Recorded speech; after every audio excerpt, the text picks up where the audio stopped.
4th grade ELA text set series Vanishing Cultures.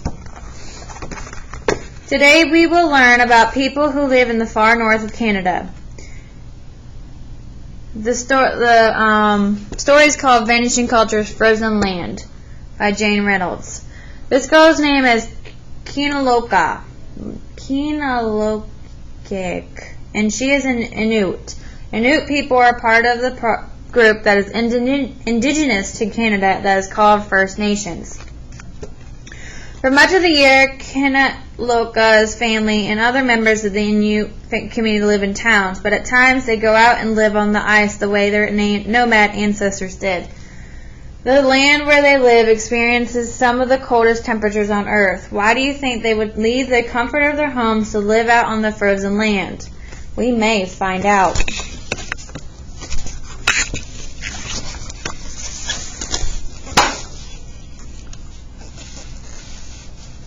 As the sun set at the edge of the frozen shores of Quamakitkuk, a large inlet of Hudson Bay, I'm going to call her Ken, asked her grandmother for one more story.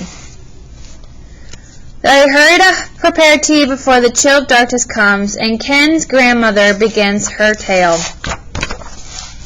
Long ago, your grandfather traveled great distance with his dogs and sled in search of the caribou herd.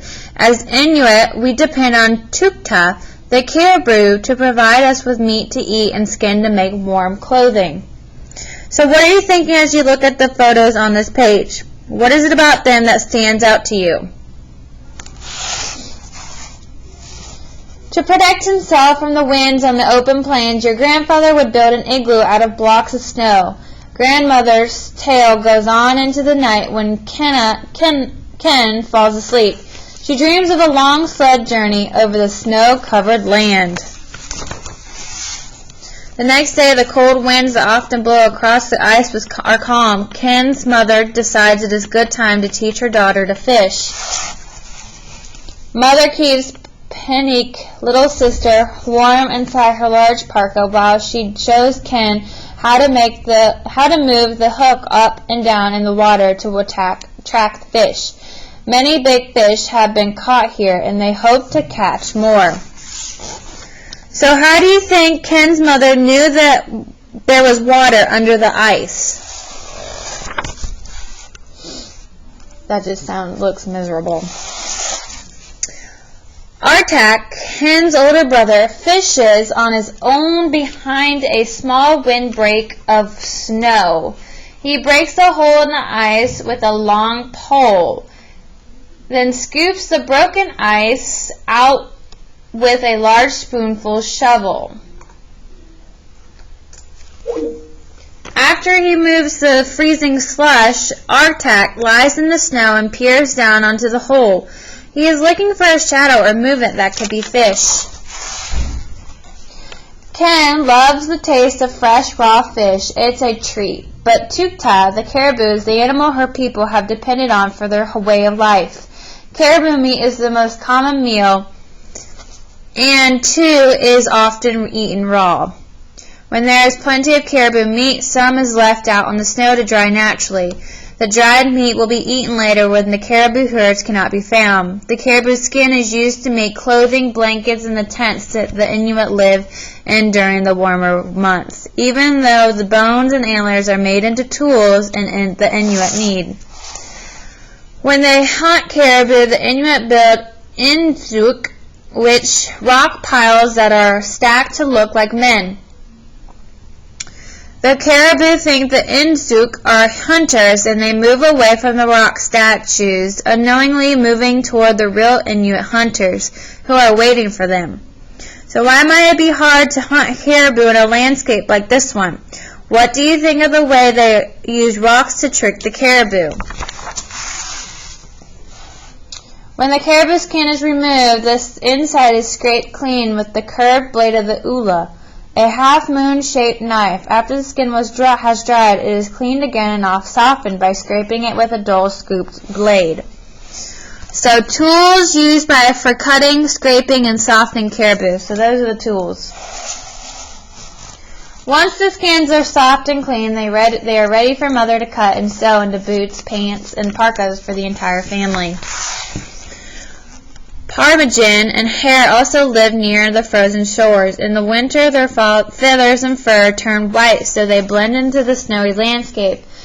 This makes them difficult to find for Inuit hunters and other predators. Great polar bears leave tracks on the edge of the ice by the big bay where they search for seals to eat. Foxes often follow the bears so they can eat when the bears leave behind. In this land of snow, animals need one another to live. The Inuit believe there is a life spirit in all things. This spirit connects them to the land and everything living there. The animals, birds, fish, and even the rocks and the wind share the life spirit with the Inuit.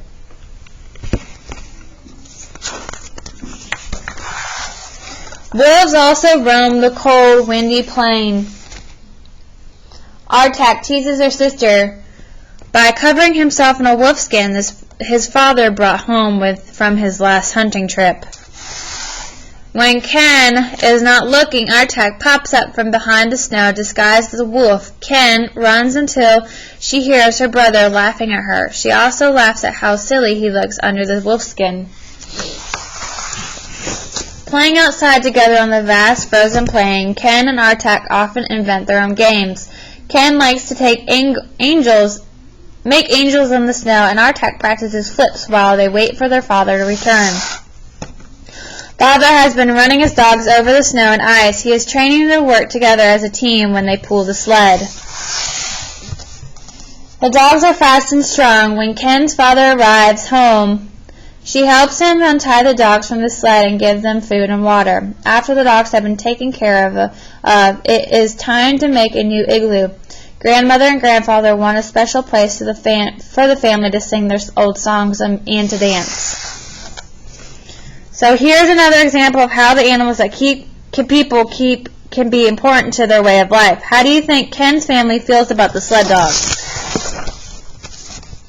Ken's father teaches her how to build an igloo. As he stacks the ice blocks, he shows her how to shave the snow off the edges of the block.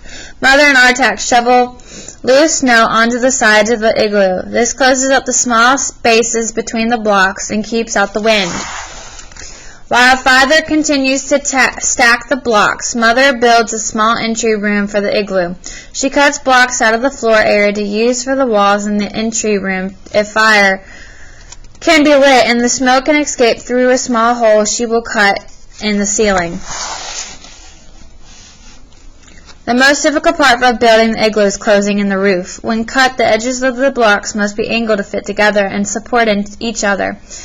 It only takes about an hour for the family working together to build the igloo. So I can see light coming through the ice. How does it help you understand the way of igloo roof works? Why do you think it's important to get the roof blocks just right? When the igloo is ready, Ken gathers twigs for a fire to make tea, but she does not go far to dig under the snow for the twigs. The land is covered by low clouds, and if she wanders too far, she will not be able to see the igloo and might lose her way. But someday, like her father, she will be able to tell direction by observing the sastrugi, wind patterns in the snow. Her father can always find his way home, even when he travels far with his sled and dogs. Grandmother and grandfather invited a friend who's a good drummer to join a celebration in the new igloo. After feasting on raw frozen fish, the drummer begins Kailuska, playing his drum while singing and dancing. Kailuska is often performed to thank the life spirit for helping the Inuit catch many fish or bring home many tukta. And sometimes the drum dance is simply performed to celebrate how good life is. After the drum dance, grandmother and her friend play a singing game called Kayavak. Whispering from deep in their throats into a pot, they mimic each other's words and sounds while stringing faster and faster. As the two friends play, they create a beautiful soft echo like the sounds of the wind laughing and sighing outside the igloo. The next day, when the winds are calm, Ken fishes on the ice. She is proud to learn the ways of the Inuit, ways that respect the spirit of life in a land of snow and ice. So, how do the Inuit ways respect the spirit of life in a land of ice and snow and ice?